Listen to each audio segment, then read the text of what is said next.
Billionaire Bharatchandra ব্লকের অধীন শিলছড়ি উচ্চ বুনিয়াদী বিদ্যালয় প্রাঙ্গণ খুবই বিপজ্জনক অবস্থায়। প্রশাসনের দৃষ্টি আকর্ষণ করলেন বিদ্যালয় ইনচার্জ অমর কিশোর সরকার। জানালেন, গত বছর বন্যায় এই দুরবস্থা হলেও দপ্তর থেকে শুরু করে স্থানীয় পঞ্চায়েত, বিডিও সবাইকে জানানো হলেও এখনো বিপজ্জনক অবস্থায় রয়েছে বিদ্যালয়ের এই অংশ। ছাত্রছাত্রীদের নিরাপত্তার কথা ভেবে দ্রুত পদক্ষেপ নেবার দাবি উঠতে শুরু করেছে অভিভাবক সহ স্থানীয় মহলে। তো 2024 সালে যে ফ্লাড হয়েছিল, এই ফ্লাডের পরে এটা ভাঙন হয়েছে।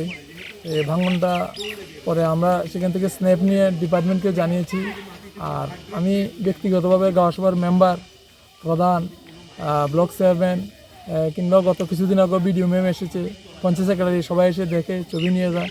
কিন্তু আমরা বারবারই বলি সেটাকে সারাই করে দেওয়ার জন্য, কিন্তু 2 বছর যাবত এটা এখনও ঠিক হচ্ছে না। কোথায় এটা আটকে আছে সেটা আমরা বুঝতে পারছি না।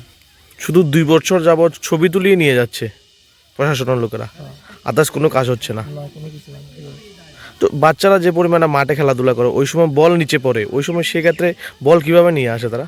এই তো তারা আস্তে নিচে নেমে এটা উঠিয়ে আনে, যেটা আপনারা আজকেও দেখলেন।